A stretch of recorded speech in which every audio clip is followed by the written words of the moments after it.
السلام علیکم ورحمۃ اللہ وبرکاتہ۔ الحمدللہ رب العالمین والصلاة والسلام علی اشرف الانبیاء والمرسلین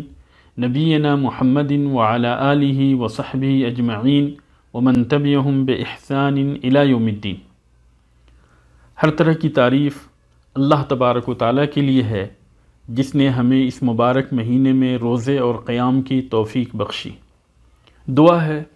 کہ اللہ تعالیٰ ہماری اس عبادت کو قبول فرمائے اور ہمیں اپنے مقرب بندوں میں سے بنائے،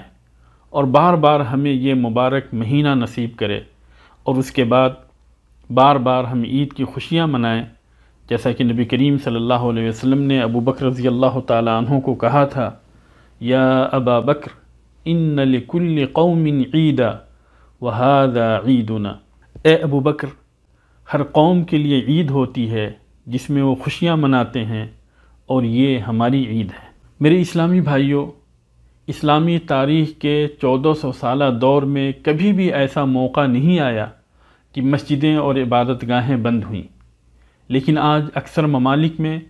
جہاں کورونا کے سبب لاک ڈاؤن ہے، عبادت گاہیں بند ہیں، لوگ گھروں کے اندر نماز پڑھنے پہ مجبور ہیں۔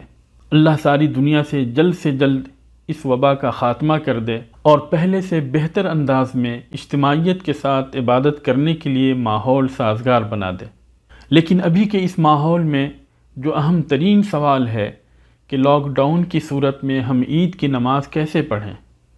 تو چونکہ اسلامی تاریخ میں اس طرح کی کوئی مثال نہیں ملتی، اس لیے علماء کرام نے اجتہاد کی روشنی میں یہ فتویٰ جاری کیا ہے کہ اگر عیدگاہ اور مسجد کے اندر اجتماعیت کے ساتھ نماز عید پڑھنا ممکن نہ ہو سکے تو ہم اپنے اپنے گھروں میں گھر میں موجود افراد کے ساتھ اسی صفت کے مطابق عید کی نماز پڑھیں گے جو صفت نبی کریم صلی اللہ علیہ وسلم سے ثابت ہے۔ البتہ عید کا خطبہ نہیں دیں گے، اور یہی صفت خادم رسول انس بن مالک رضی اللہ تعالی عنہ سے ثابت ہے، جیسا کہ امام بخاری رحمہ اللہ نے تعلیقاً ذکر کیا ہے، اور ابن ابی شیبہ نے موصولاً روایت کی ہے کہ جب زاویہ نامی جگہ پہ انس رضی اللہ تعالیٰ عنہ کی نماز عید امام کے ساتھ فوت ہو جاتی تھی تو وہ اپنے گھر والوں کو اکٹھا کرتے اور اپنے غلام عبداللہ ابن ابی عتبہ کو حکم دیا کرتے تھے جو انہیں شہر والوں کی طرح عید کی 2 رکعت نماز تکبیروں کے ساتھ پڑھایا کرتے تھے۔ رہی بات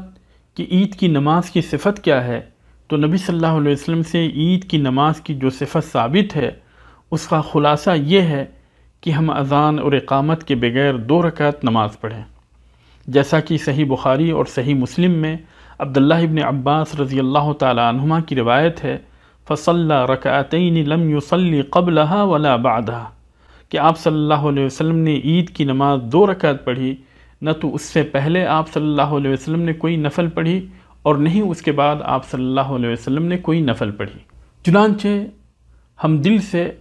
2 رکعت عید کی نماز کی نیت کریں، پھر تکبیر تحریمہ کہیں اور دعائے ثنا پڑھیں، اس کے بعد 7 زائد تکبیریں کہیں۔ 7 زائد تکبیروں کے بعد اعوذ باللہ من الشیطان الرجیم بسم اللہ الرحمن الرحیم پڑھیں، پھر بلند آواز سے سورہ فاتحہ پڑھیں۔ سورہ فاتحہ کے بعد پہلی رکعت میں سورۃ الاعلیٰ اور دوسری رکعت میں سورۃ الغاشیہ،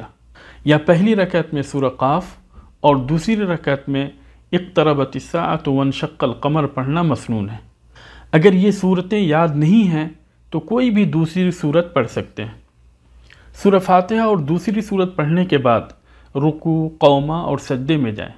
پھر جب دوسری رکعت کے لیے اللہ اکبر کہتے ہوئے کھڑے ہو جائیں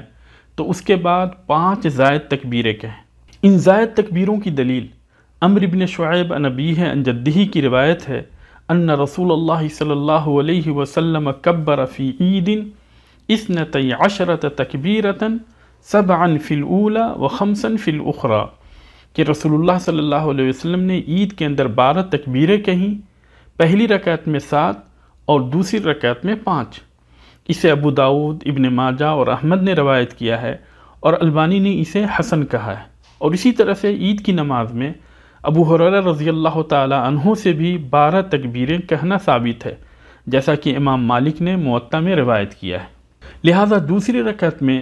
5 زائد تکبیریں کہنے کے بعد بلند آواز سے سورہ فاتحہ اور دوسری سورہ پڑھیں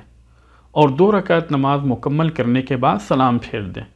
اس طرح سے عید کی نماز مکمل ہو گئی۔ اللہ ہماری عبادت قبول فرمائے، ہماری خطاؤں کو درگزر کر دے اور جلد سے جلد ہم سے کورونا کی یہ مصیبت دور کر دے، آمین یا رب العالمین۔